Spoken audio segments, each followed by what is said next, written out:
Bom dia, Andressa. Tudo bem? Bom dia, Sara. Bom dia. Oi, Duda. Oi, Sora, bom dia. Bom dia. Oi, modelo linda. A modelo está conectando.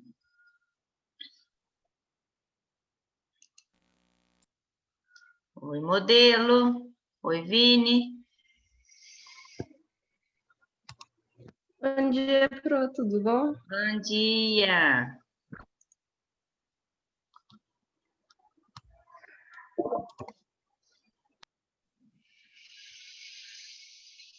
Oi, boca aberta. Bom dia. Oi, Sora, bom dia.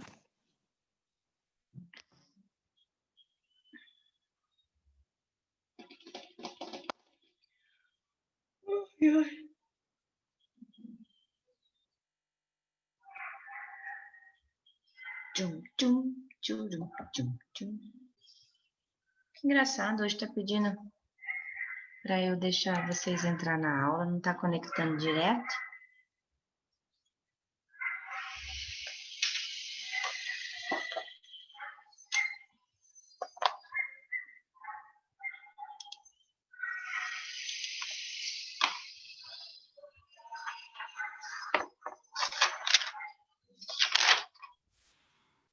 Oitavo A, 11 do 11. Sarinha,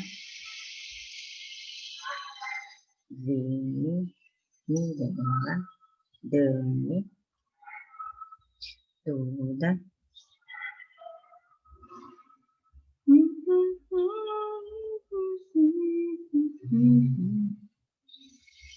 Lucas, João. Nossa, João, faz tempo que eu não lhe vejo. Bom dia, Andressa. Andressa. Nossa, dor de cabeça. 9. 1, 2, 3, 4, 5, 6, 7, 8, 9, comigo.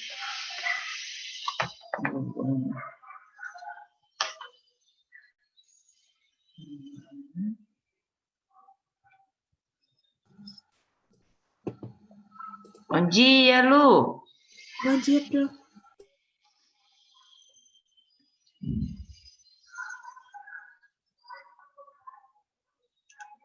Deixa eu abrir na apostila aqui. Vimos o sistema reprodutor feminino ontem. E ficou página 26. Nós fizemos exercícios da 26 do gráfico. Olha aí para mim. Eu não lembro. Você mandou a gente fazer, Sora. Só mandei, tá. Porque eu dou aula de terça e quarta, eu dou aula para todos os oitavos. Então, eu dou a mesma aula 4 vezes. Então, eu nunca sei onde, se eu já falei, se eu não falei. Eu falo, gente, começo ficando velha. Será que eu já falei isso? Parece que eu já falei a hora que eu tô dando a última aula. Então, eu falo assim pra eles, eu já falei isso? Eles, não. Eu falei, então eu vou falar. Faço um rolo. Sarinha.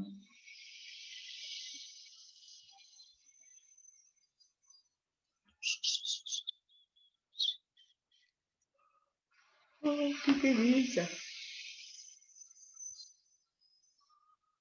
Acho que podemos começar, né? Conforme alguém entrar, eu vou adicionar.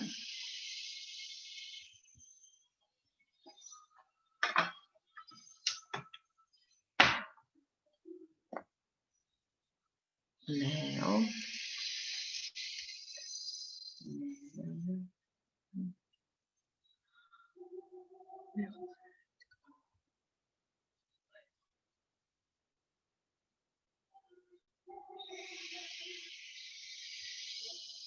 Oi, Léo, bom dia.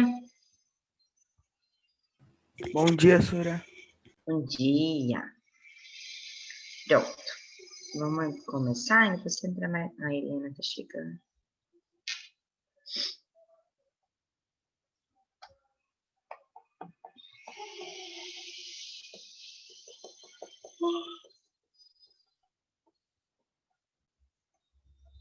Oi, Helena, bom dia. Bom dia, Sora. Bom dia. Então, vamos lá.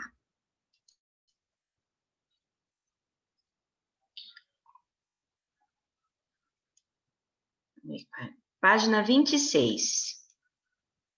Tinha esse gráfico aqui, que na verdade esse gráfico é o gráfico da progesterona, né? É o gráfico do endométrio, da parede do útero, né?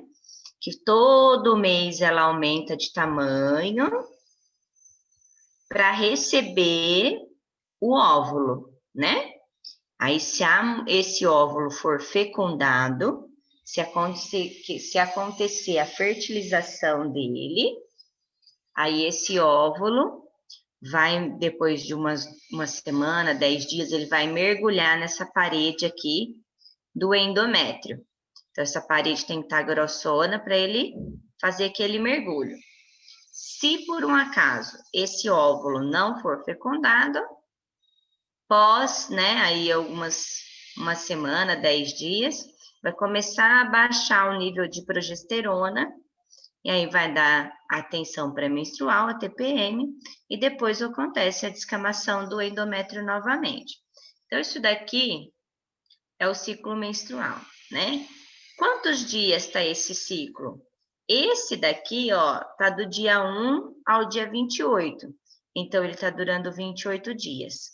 Tem meninas que têm o ciclo menstrual de 30 dias. Tem meninas que têm o ciclo menstrual de 25 dias. Aí, sempre na metade do ciclo que vai ovular, tá? Então, esse daqui é de 28 dias. Em que momento do ciclo ocorre a liberação do óvulo maduro? Ó, o óvulo tá aqui, ocorreu a liberação dele, tá vendo? Ó, se vocês traçar uma linha, ó, vai dar aqui, no 14º dia, tá vendo? Poderia ter colocado aqui no 14º dia, ficaria certa a resposta, ou no meio do ciclo, como ele colocou aqui na minha resposta.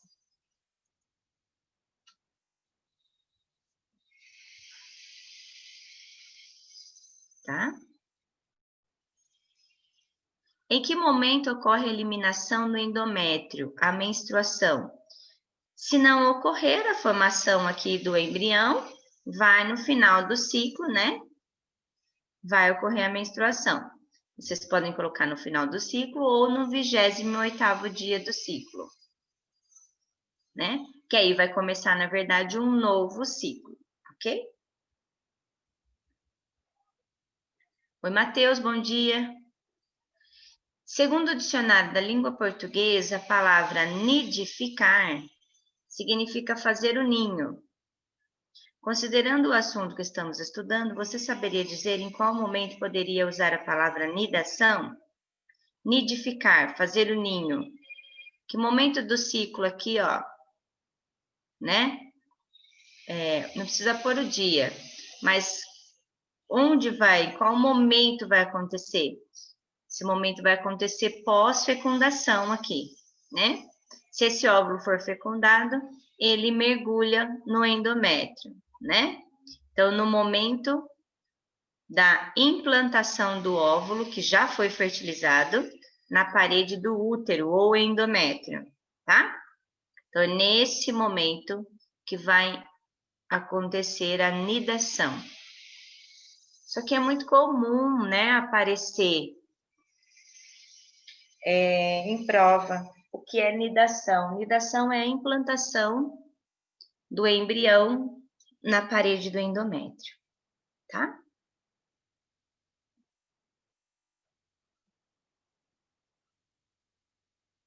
Deixa tudo certinho.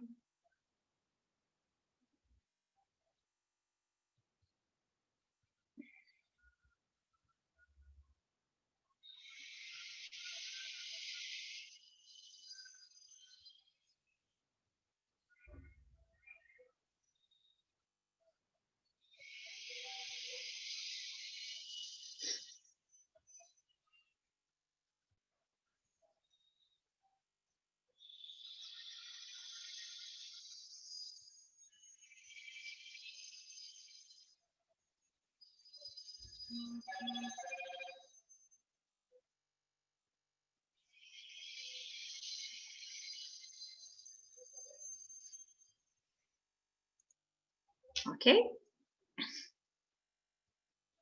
Tem em alguns casos que acontece assim, ó. A mulher ovula, fica grávida, aí ela implanta aqui, ok?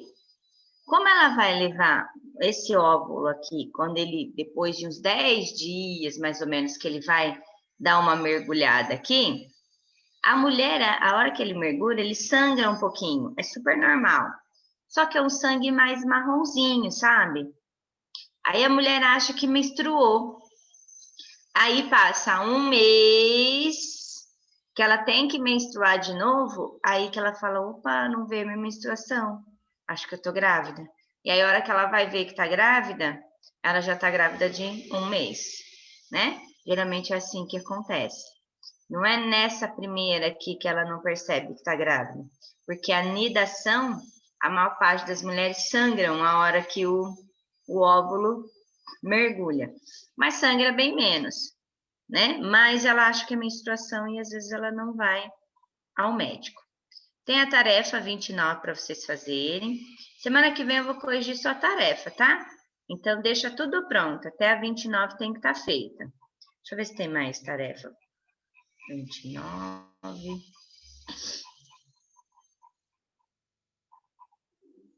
Uma semana que vem, não, acho que é na outra que eu vou corrigir.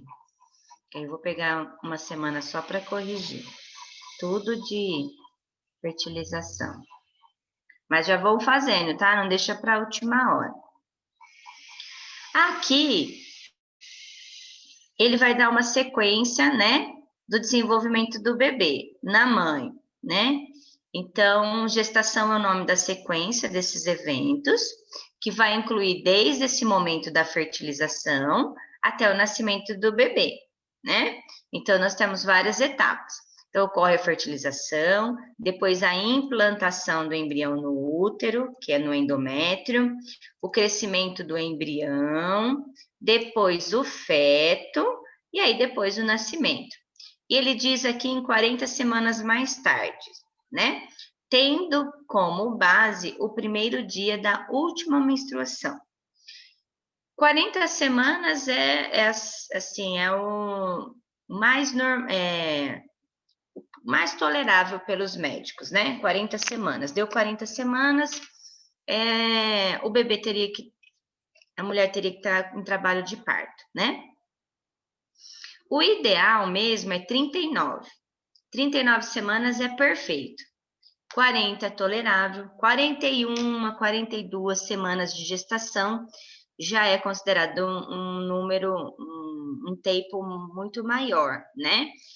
De 39 para 42 são quase 3 semanas a mais o bebê, né? O feto mesmo. O feto dentro da barriga da mãe, né? Então, assim, pode faltar, nesses casos, oxigenação, né? Pode passar da hora de nascer. Então, é algo que a gente tem que, né, pegar um pouco mais pesado com os médicos aí a respeito disso. Às vezes a mulher está lá com 41 semanas, ou 40 semanas, quase chegando a 41 semanas, e a maior parte dos médicos esperam, né? Esperam a mulher entrar em trabalho de parto, fica monitorando o bebê, né, para ver se está tudo certo, né? Mas é um pouco, eu acho, né, um pouco perigoso, né? Não sei se é porque já aconteceu com a minha família. Eu tenho um primo que passou da hora de nascer, né? E ele ficou com sequelas gravíssimas, né? Ele anda, ele fala tudo, mas ele não aprende, ele não vai na escola, ele tem mais de 40 anos, ele é mais velho que eu. Ele faz vários esportes, assim, ele toma um batalhão de remédio para deixar ele calmo. Ele tem o cérebro dele dá uns curto legal, assim, então ele dá umas pane legal. E ele é agressivo, né? Ele fica muito nervoso. Então, se ele pegar na hora, se ele ficar sem tomar remédio, ele pegar, ele quebra tudo, né? Então, ele não tem condição nenhuma de viver na sociedade, né? Minha tia, meu tio sofrem muito, assim, em cuidar dele. Ele é uma pessoa extremamente especial, ele é um cara de muito gente boa, mas demanda, né, gente? Demanda muito cuidado. Depois que minha tia descobriu, né, que ele tinha problema, né? Ele é deficiente mental. Depois disso, ela começou a tratar tudo, levar no médico, fazer os acompanhamentos dele. E aí, conforme a criança vai crescendo, vai ficando mais difícil, porque ele vai ficando forte, né? E ela teve que abdicar total a vida dela, o trabalho dela para ele, né? Ela tem outros filhos, ela tem mais duas primas, eles são em três, né? Ele é o mais velho, depois tem mais duas meninas. Mas é muito complicado, né? Assim, é uma luta todo dia. E ele é um rapaz, geneticamente falando, ele é normal, né? O que faltou para ele foi oxigênio na hora do nascimento. Então, ele era muito grande, eles ficaram esperando para nascer, ele não nascia, né? Ele tinha mais de 4 quilos, e eles queriam fazer parto normal, parto normal, parto normal, e fizeram parto normal, fizeram, cortaram por baixo da minha tia, tiraram ele meio que à força. Mas isso, ele já estava lá dentro, ele nasceu extremamente, né, com falta de oxigênio. E na hora, aí depois ele chorou, ele estava normal, foi embora. Só foi perceber alguma coisa depois, porque ele não sentava, ele não se desenvolvia como uma criança normal, né? E aí que foram fazer alguns exames, fazer algumas coisas e aí perceberam que ele tinha algumas sequelas do nascimento. Então, assim, a gente tem que tomar cuidado, é muito tempo dentro da barriga. Chega uma hora que o bebê não faz mais comunicação com a mãe. As vias aéreas começam a funcionar, ele pode engolir a água do parto, né? Conheço também crianças que já nasceram com água, engoliram água do parto, isso pode ser grave também. Em alguns casos, o médico consegue aspirar todo esse líquido do parto, né? Mas às vezes pode engolir, pode ir para o pulmão, então é perigoso, né? Então, nascer é muito lindo, mas ele também tem os seus riscos, né? Eu fiquei com o Pietro um bom tempo no hospital, né? Quando ele nasceu. Gente, nasce criança toda hora, né? É impressionante, é muito bebê. E o que eu vi de crianças na UTI que com problemas, que acabaram ficando com problemas neurológicos porque passou da hora de nascer, porque agora existe uma certa campanha para que as mulheres façam parto normal, né? E eu sou super a favor do parto normal, desde que a mulher entre no trabalho de parto, né? Desde que ela entre no trabalho de parto, estoura a bolsa, ela tem a dilatação, tem a contração, dentro daquele tempo estimado, o bebê nasce. O bebê não nasceu naquele tempo estimado, eu sou super a favor de abrir a barriga, fazer cesariana e tirar, né? Porque não é, infelizmente, não é todas as mulheres que conseguem ter parto normal, né? Minha mãe é uma delas, a minha mãe teve 3 filhos, nós 3 somos de cesariana. Ela é pequena, ela tem um quadril pequeno, né? Ela não tem dilatação, ela tem contração, mas não tem dilatação. Então, assim, se fica esperando muito, né? Antigamente eles faziam mais cesarianas, agora, hoje em dia, cortou um pouco disso, porque muitos médicos faziam disso um comércio, né? Às vezes mulheres tinham condições de ter filhos de parto normal, tinha ali toda a condição para isso e ia para cesariana, né? Então, hoje eles fazem cesarianas de emergência, mas o nome já fala, né, gente? Cesariana de emergência. Aí, a hora que chega na emergência, já tá, né? Já tá no máximo ali, já esgotou todas as possibilidades, a mulher já sofreu demais, às vezes a criança também pode, né, ter engolido a água do parto, pode ter, então a gente tem que monitorar, né? E saber conversar com o médico, jogar a responsabilidade para ele, né? Se ele não quer fazer a cesariana, então tem que jogar a responsabilidade para ele. E aí, por isso que a gente tem que saber, né? Saber de tudo. Doutor, ele já está pronto. Eu não estou tendo contração, não estou tendo dilatação, já fazem tantas horas, não está funcionando. Meu filho pode passar da hora de nascer, pode acontecer isso, aquilo. Então vamos lá, vamos fazer uma cesárea, né? Ah, não pode, não, eu vou, né? Por isso que a gente tem que planejar um nascimento, né?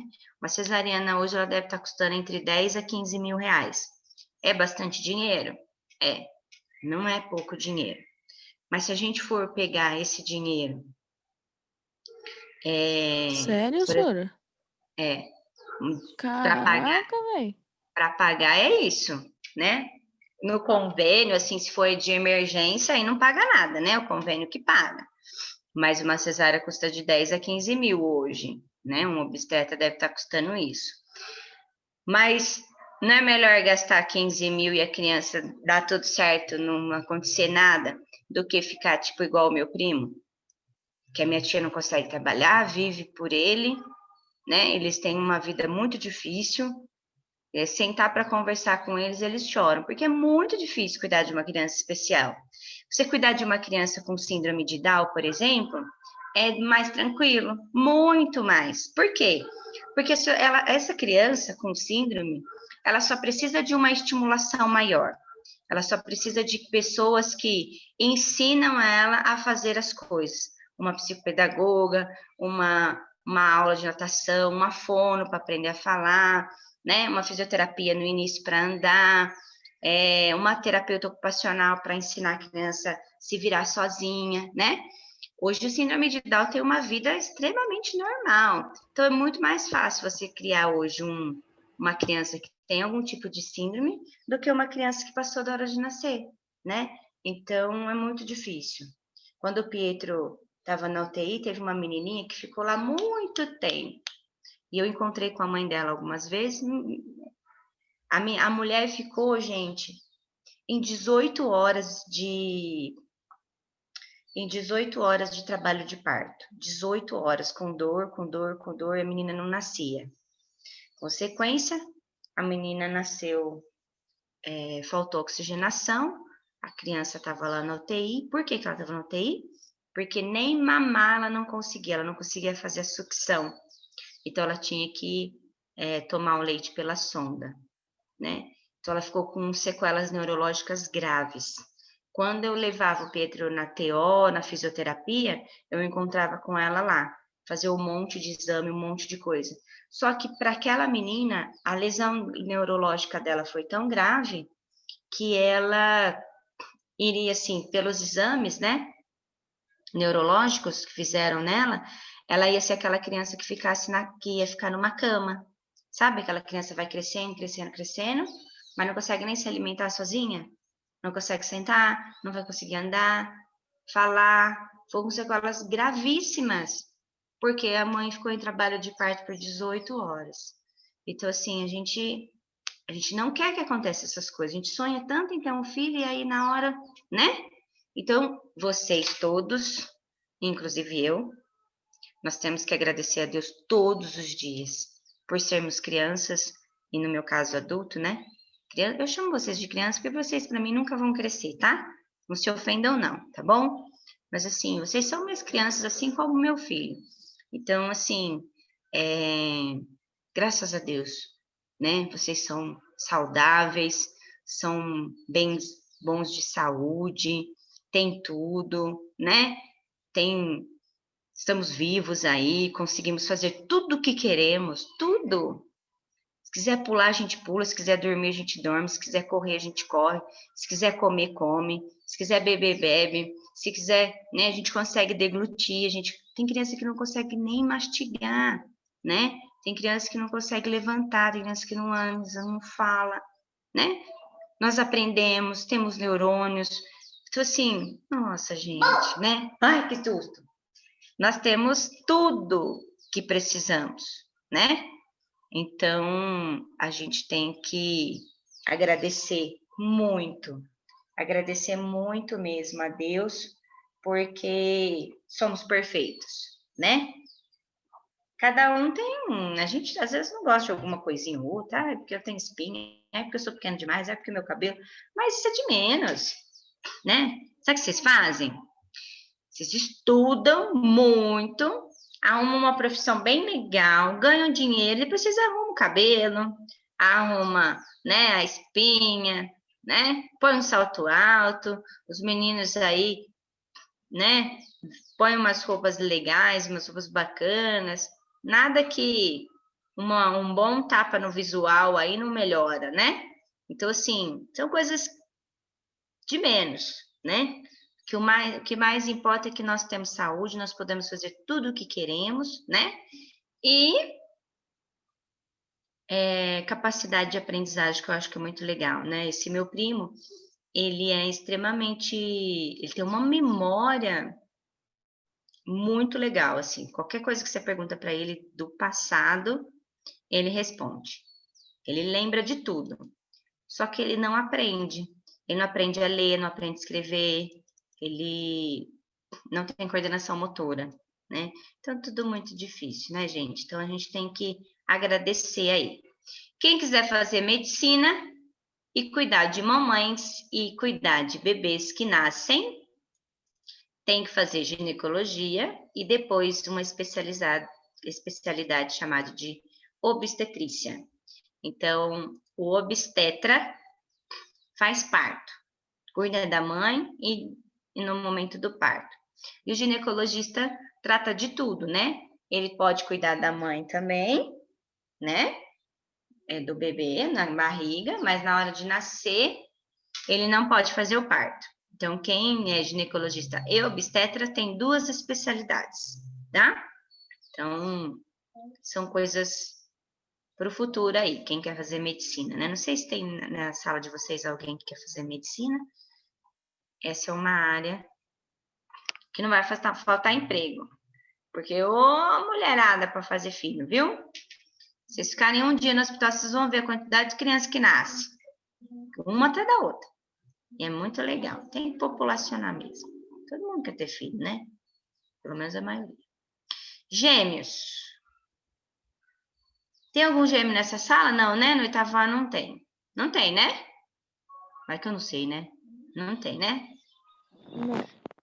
Aqui, nós temos os dois tipos de gêmeos mais comuns, né? Que são os gêmeos idênticos e os gêmeos fraternos. Os gêmeos idênticos, eles é a fecundação de um óvulo e um espermatozoide. Então, o que acontece? Lá na primeira divisão celular... Pietro, está muito alto, filho? Peraí, gente. Vai desligar o computador de novo. Então, lá no momento, né, lá nas tubas uterinas, tá aqui o óvulo, né? Então, vou fazer o óvulo aqui. Os espermatozoides estão chegando lá. Aí o espermatozoide está aqui. Aí o espermatozoide entra. Aqui tem um monte de espermatozoide. Só que não entra, tá? Só vai entrar um espermatozoide. Só um que entra. Aí no momento que ele entrar, o núcleo do óvulo e o núcleo do espermatozoide vão se fundir. E vai formar uma célula, um zigoto, com 46 cromossomos.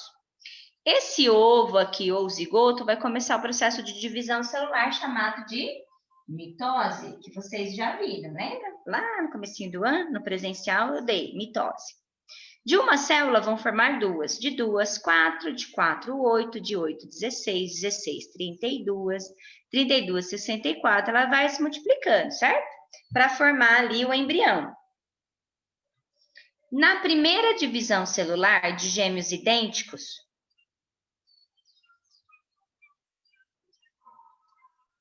peraí. Na primeira divisão celular dos gêmeos idênticos, essa célula aqui, na hora que ela vai dividir, ela divide, era para ficar assim, ó, como é um embrião, era para ficar uma celulinha encostada na outra, tá? Era para ficar uma do ladinho da outra. e depois as outras 4, uma do ladinho da outra. Cada uma com 46 cromossomos. Tá? Mitose. No caso dos gêmeos idênticos, acontece o quê? A hora que ele vai fazer essa divisão celular, em vez das células ficarem grudadas, elas se separam. Como elas ficam separadas nessa primeira divisão celular, eu vou ter 2 crianças geneticamente idênticas. Por que elas são idênticas? Porque elas foram fertilizadas de um óvulo e um espermatozoide. É igual. Então, se você pegar o DNA de uma criança idêntica, de um gêmeo idêntico, dos dois, e você mapear o DNA dos dois, o DNA é igualzinho. Tudo eles vão ter igual. Tudo, tudo, tudo, tudo. Professora, por que que depois de um tempo, esses gêmeos idênticos, eles ficam um pouco diferentes? Vocês conhecem gêmeos que eram idênticos quando criança, bem pequeno, assim, e depois na adolescência começaram a ficar diferentes? Vocês conhecem alguém? Algumas características diferentes?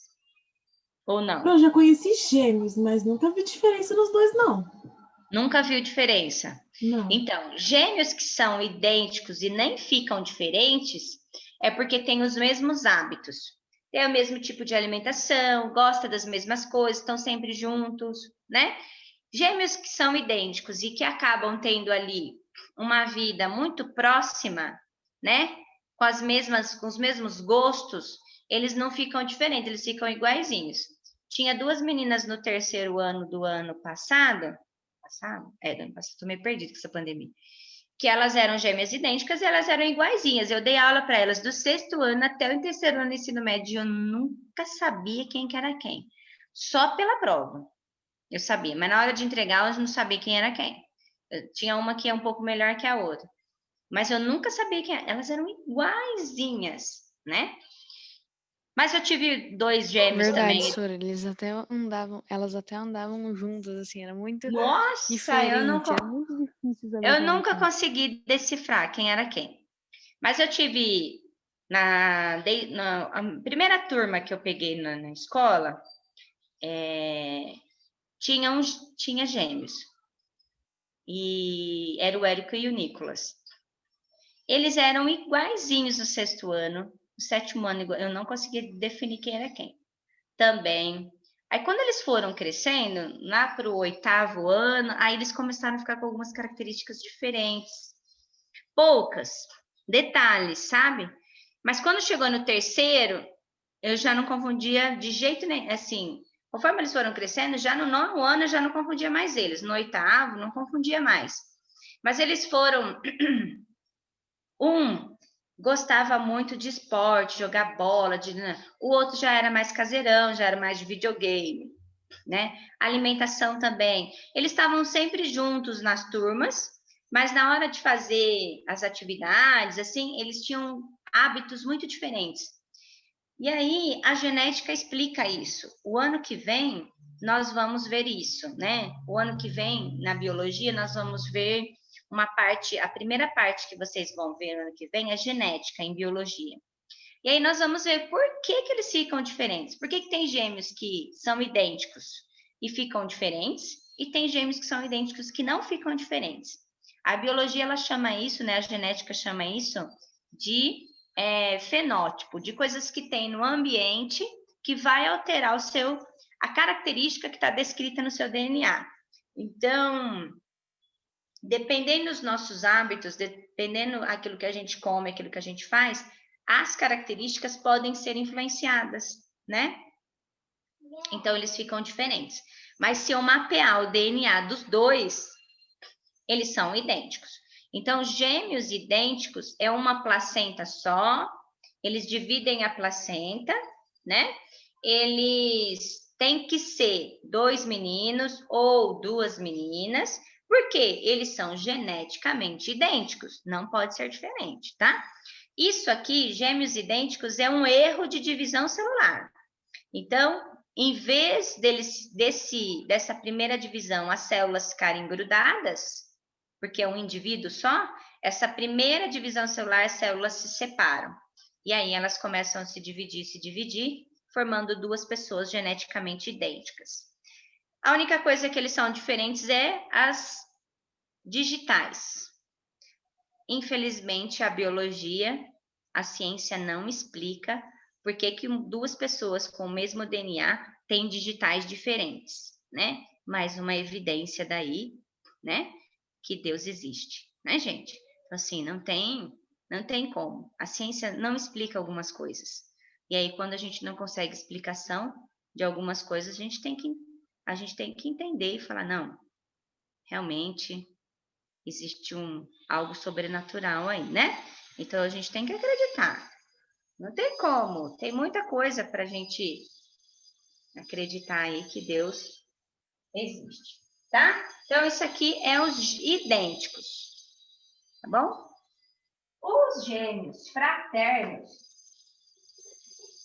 eles são diferentes, tá? Pode ser duas meninas, pode ser dois meninos, pode ser um menino e uma menina.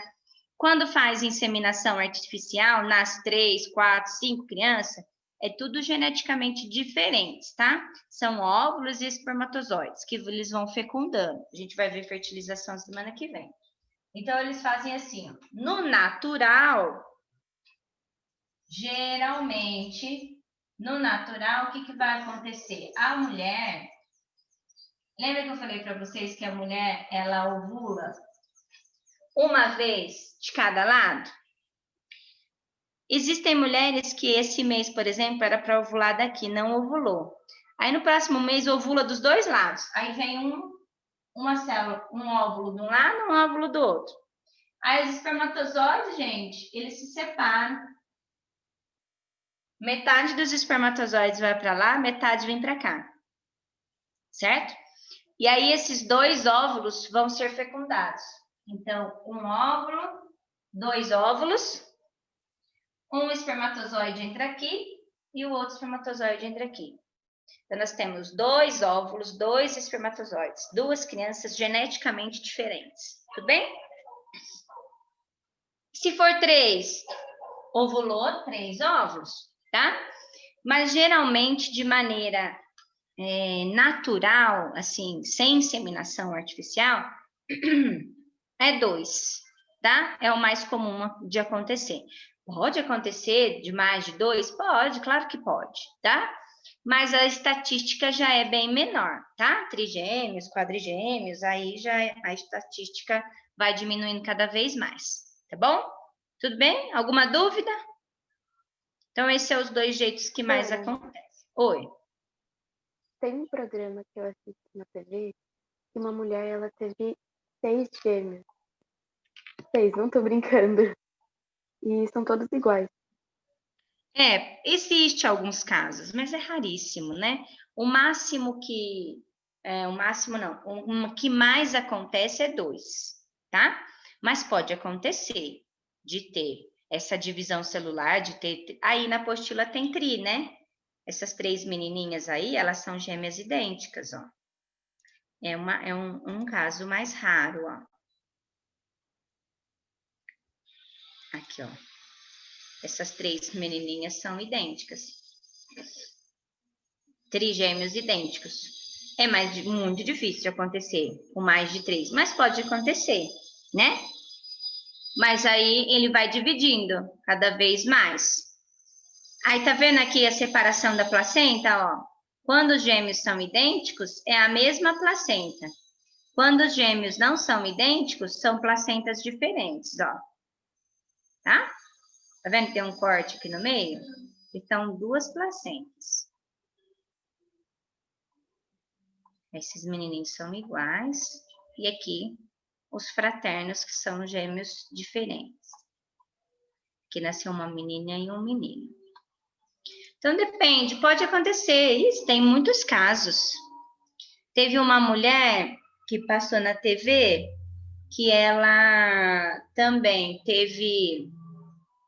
foi fazer ultrassom, ela, na primeira ultrassom, tinha 2. Aí, a hora que ela foi fazer a terceira ultrassom, tinha 4. Ela estava com medo de fazer a próxima ultrassom, de aparecer mais 2. E aí apareceu, ela teve seis crianças, né? Eles não eram idênticos, mas, tipo, 2 eram e o resto não. Então, sim, são casos raríssimos na medicina, mas acontece, tem casos. Assim como teve um caso registrado nos Estados Unidos de uma criança, ela nasceu e depois faleceu, né? Que um óvulo foi fecundado por 2 espermatozoides. 2 espermatozoides entrou dentro do óvulo. E aí essa criança ficou com 23 cromossomos a mais. Só que ela morreu, né?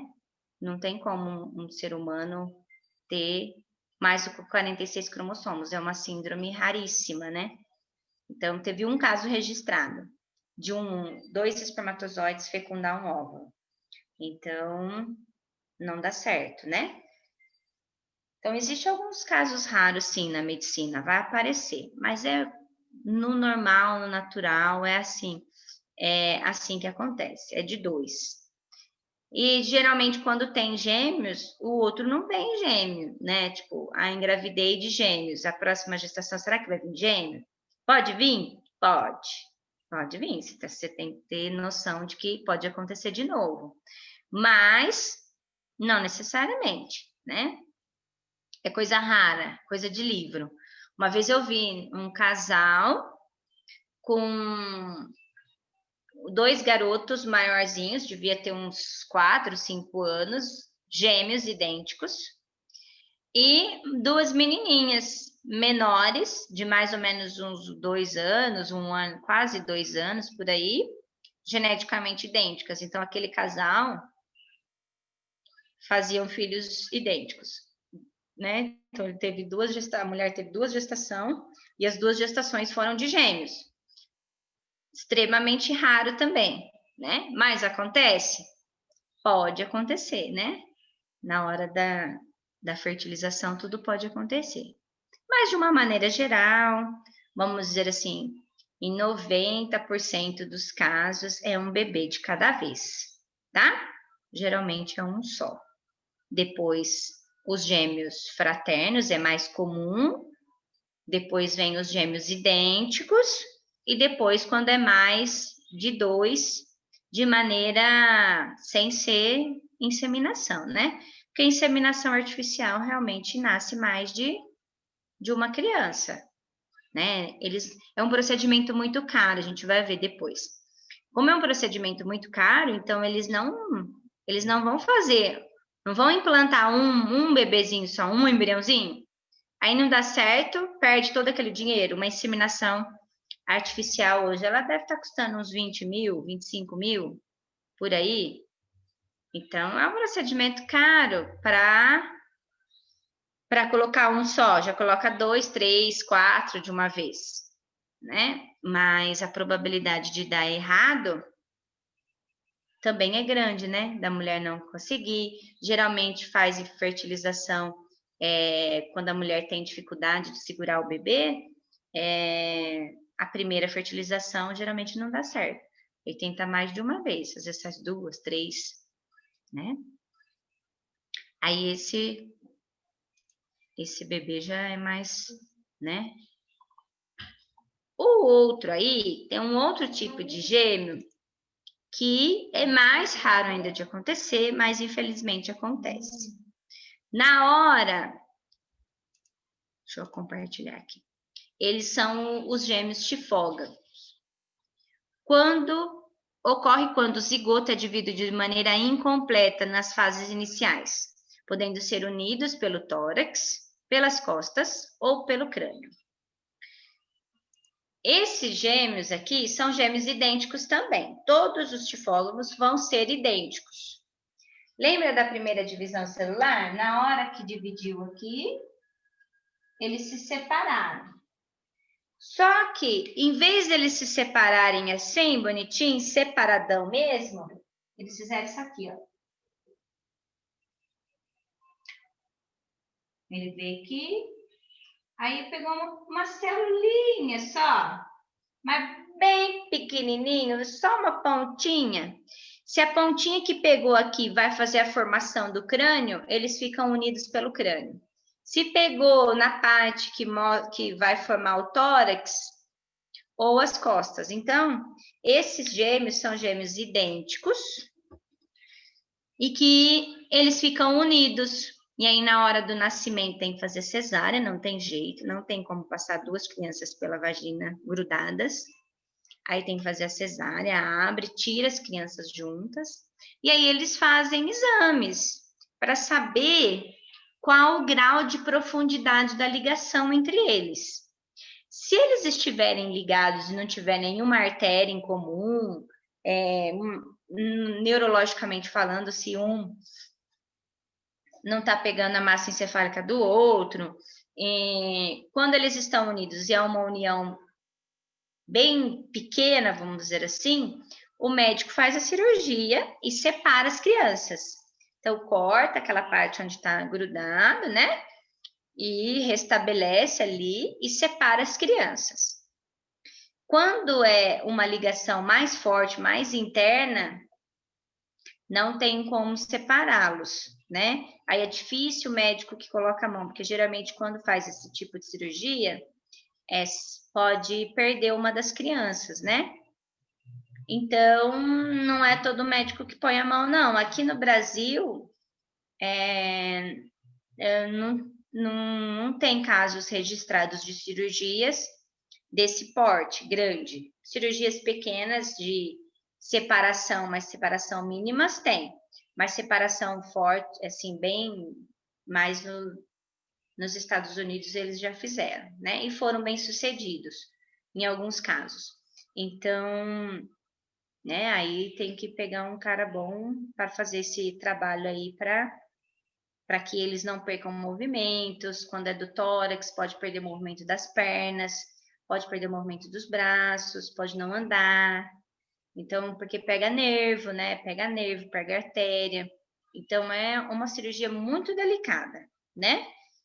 Mas acontece, existe gêmeos, né, que podem serem grudados aí, tá? Então, a aula de hoje era para falar sobre isso, sobre esse processo de fertilização, sobre a gestação, sobre os gêmeos. A intenção não é assustar, tá, gente?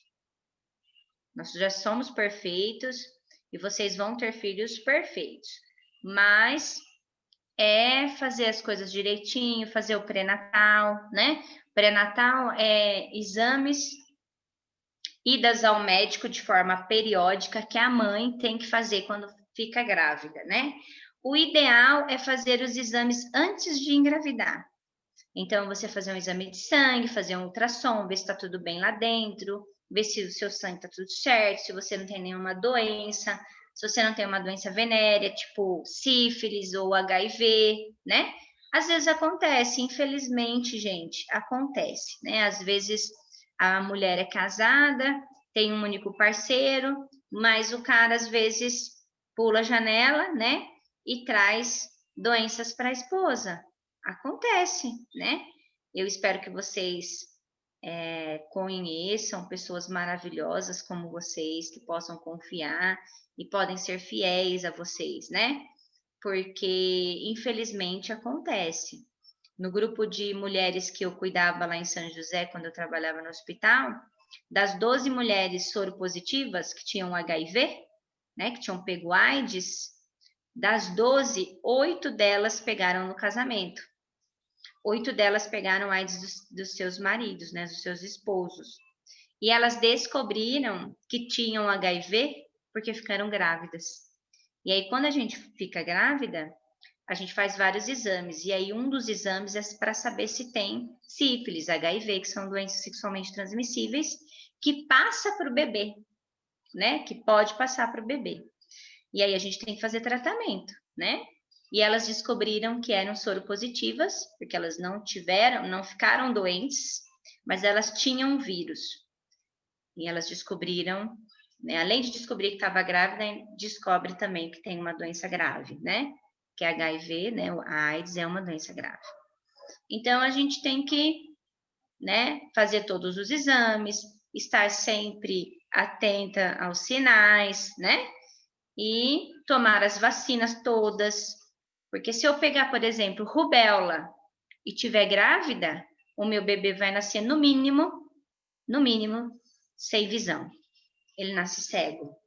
Então, existem algumas doenças que são doenças bobas. Rubéola é uma doença extremamente boba. Se eu pegar rubéola agora, vai me dar um vermelhidão, vai me dar umas manchas vermelhas na pele. É uma doença viral. Pega assim, pelo ar. Vai me dar umas manchas pela pele, vai me dar um pouco de febre, eu vou fazer repouso. Dentro de 10 dias, o meu corpo vai começar a produzir anticorpos, vai matar. As manchas vermelhadas na pele vão desaparecer e fica tudo certo. É uma doença extremamente simples. Só que se a mulher pegar rubéola na gravidez, o vírus da rubéola passa pela placenta, vai para o bebê e não deixa formar a visão. A criança nasce cega. Então, tem que tomar. Então, antes de engravidar, tem que tomar a vacina da rubéola. Algumas vacinas você tem que tomar antes da gravidez. Porque se acontecer, pode ter consequências graves. Então, a gente tem que saber dessas coisas, sabe? Então, assim, quer ser mãe? Ou não quer, mas vai ter relação sexual e não está se prevenindo, se ficar, né?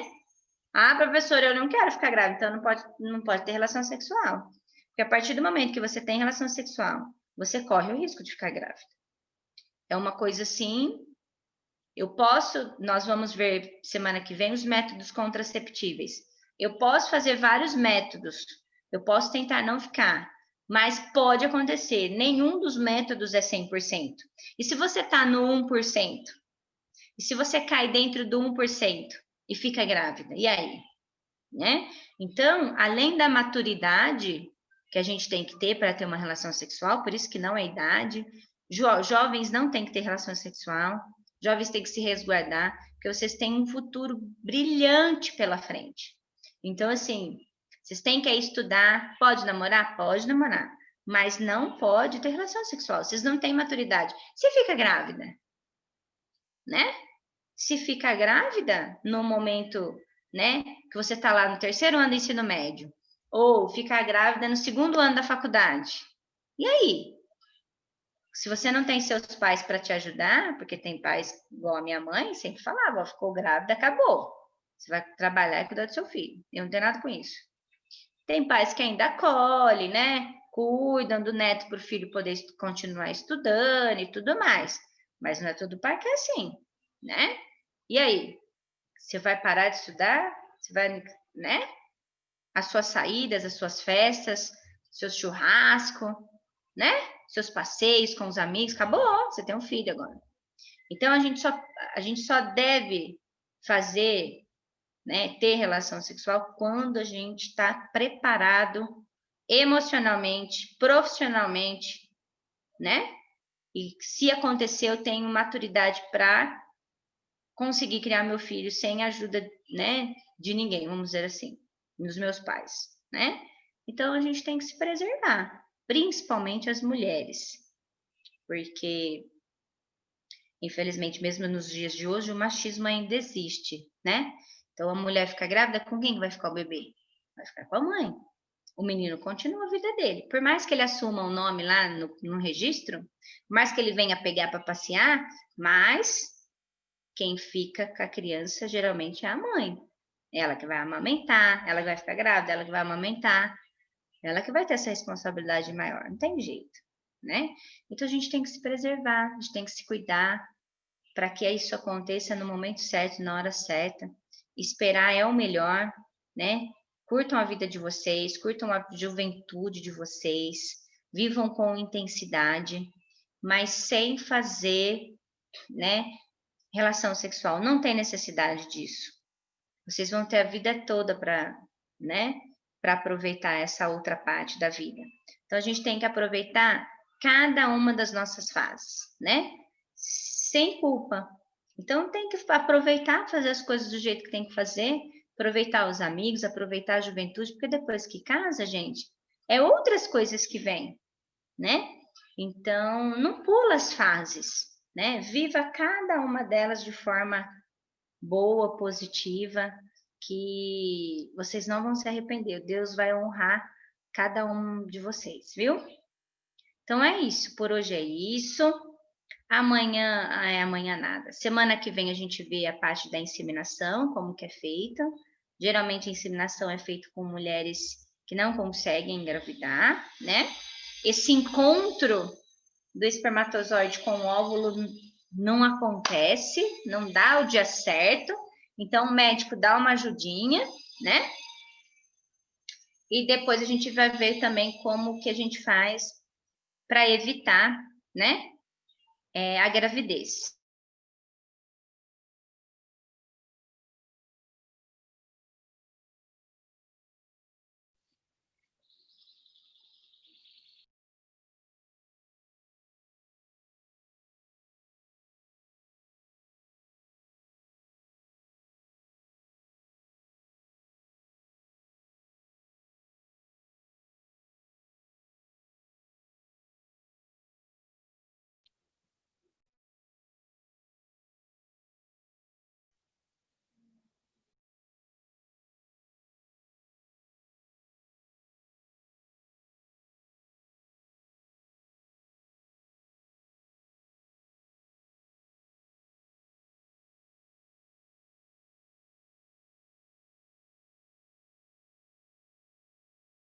Conexão.